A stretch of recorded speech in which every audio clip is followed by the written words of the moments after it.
Joo, tervetuloa uudelle videolle vaan ja mennäänpä ihan ensimmäisenä leikkiin vähän koneista ja sitten katsotaan vähän Wortin moottorin vesivuotoa. Ei muuta kuin itse toimintaa. Niin melkein sai vaihelaatikon juhannukseksi, mutta aivan täytyy vähän fiksailla noita kytkentää hampaita.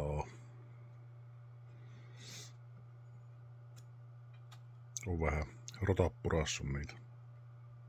Hitsataanpa niihin vähän värkkiä ja keksitään jotakin. No niin, siihen pistettiin pikkusen tikillä nööliä. Viimes mä mikillä korjasin. Normilangalla se kesti. Kyllä se monta kisaa kesti silläkin lailla. Laitettiin tuommoista vähän erilaista tikkilankaa siihen, niin jos se kestäisi sitten vaikka 3 peräposaa auttaa, kun eilinen kesti vain 2. Noissa varmaan vieläkin saattanut mennä, mutta olisi voinut tulla ongelmia jossakin kohtaa. Niin samaa vähän fiksaillaan. Mutta joo, kokeillaanpa koneistaa se jollakin opilla seuraavaksi. No joo, aloitetaan siitä, että ihan ensi kärkeen sorvataan nuo patit matalaksi. Ei muuta kuin sorvi rullaan. Ja siitä syöttö päälle. Pikku lasku lähtee. Valmista tulee. Nyt tuli haitakin. Korjaussysteemit näppästyönsä. Viimeisen päälle manuaali hommi. Siitä vähän laitetaan 15 lisää lastua ja sitten on tuo jakopöydä tuossa. Siinä ne on vaan vingun teräpyöriä. Pakaasa, kun ei oikein muutakaan sopivaa äkkiseltään löytynyt, niin tämä tarkkuus riittäkö jokkisauto. Noniin, semmonen siitä tuli. Kyllä siitä ei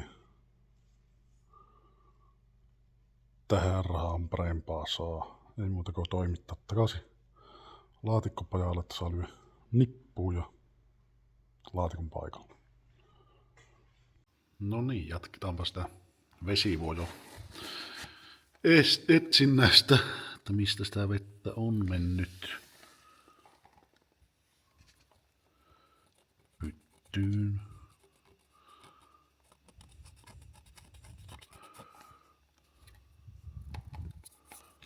Tuo kyllä vähän näyttää raidolta, mutta onko se vaan kuitenkin halakiama. Siis vaan joku naarmu. Tää on joku työkalu, mitä voi vähän rapsuttaa, niin näkee.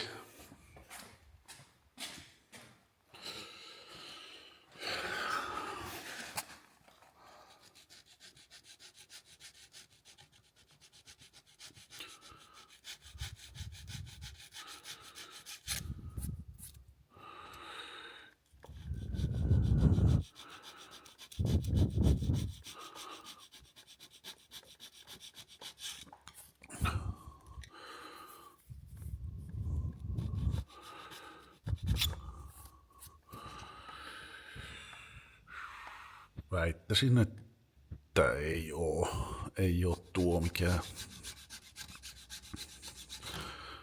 halakeima. Elikkäs otetaanpa sitten tutkimukseen kanavat, onko niissä vuojo aiheuttaja. No nyt ei pysty sanoa kyllä varmaksi. Täällähän ei sinänsä näyttää kanavissakaan aina oikein vikaa, siis ruostetta sinne on tullut, mutta no en tiedä, että vuotaako sitä seetin tykyä, että olisiko siellä halaakin jo, mutta itse epäilen enemmän, että imusarjan tässä jos on näin ruostassa tuolta, Niin väittäisin, että tähän, kun se on seissyt tuo auto tuolla, niin tuohon kohti on kertynyt vettä. Eli tähän näin, tähän väliin. Ja sitten jos siinä on ollut vähän se tiivisteensä vuotua tuossa kohti, niin sitä on valunut sitten tonne kanavaan ja sitä myötä myös pyttyyn. Se nyt voisi olla ainakin semmonen yksi varteenotettava vaihtoehto. Toki sitä on tuolla imusarjassa aika pitkälle sitä ruostehommelia. Että onko se, no en mä usko, että se kaasarista olisi kuitenkaan mennyt sinne. No, sekin voi olla mahdollista, mutta huomattavan paljon epätodennäköisempää. Tästä on vain täyttynyt ja mennyt tuonne jossakin vaiheessa. Mutta niin, no se ehkä ratkes, niin puretaanpa sitten tuo kellari tuosta nippeleiksi. No joo, niin näkyy joskus ollut tavaton into, kun on tehnyt tämmösen öljypohja isoontanut ja tehnyt sitten noin hieno loiskelevysysteeminkin siihen jopa. Ja tuolla on siis välilevyykin tuolla. Ettei jarrutuksessa karkaa öljyt eteenpäin. Ja sitten on myös muuttanut tuo öljy oton imuputken jakopään päähän, koska on tuupparivehe kyseessä. Sitten täällä on oikein kevennetty akseli ja akseli kevennetty ja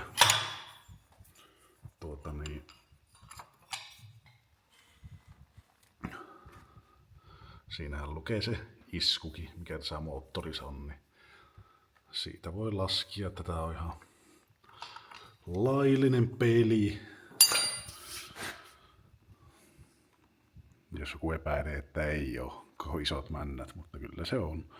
Tässä on siis kenttiläisestä on nuo veivit ja kuplan AA-männät, eli ei mikään hirveän tyyris alakertaratkaisu tämäkään. Tietenkin no, sehän tässä tulee maksaan, kun kampiakseli joutuu hiotuttaa. Tietenkin lähitulevaisuudessa senkin voi suorittaa itse. Niin pystyy tekemään sitä tuommoisiakin alakertoja.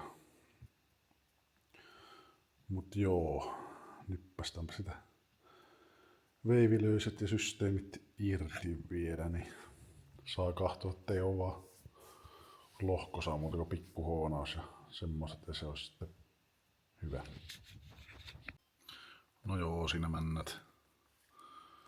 männät otin pois ja vähän rapsuttelin noita ruostettakin tuosta lohkosta, niin ei se pahalta näitä ihan tosi pintaruostetta. Niin. Joo. Eikä tähän nyt ei periaatteessa tarvi vaihtaa, kun männän renkaat, ne on vähän oli löysäoloiset. Välyys nyt ei ollut paha. Mutta ei ne enää parhaakkaan oo. Sitten kahdelle kaulalle uudet laakerit pitäisi laittaa.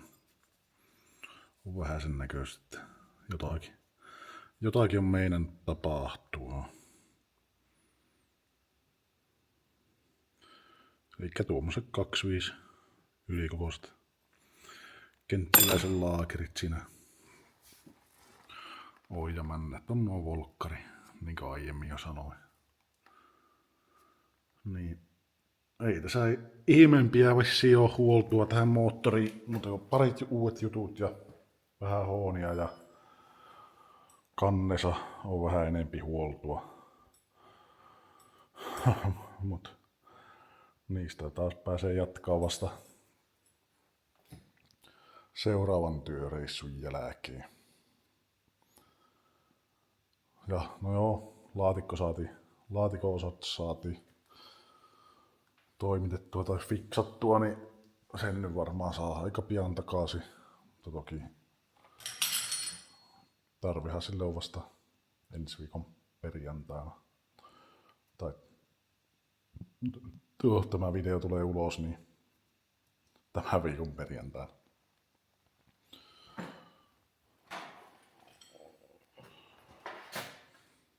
Mut joo, se oli semmonen höpinä, pläjäys. Vähän meinaa työt haiteta harrastuksia, mutta eipä sille mitään maha. Pitää sitä jostakin saada harrasten rahaakin. Niin, ei siinä. Kiitos, että katsoit videon ja se on moro.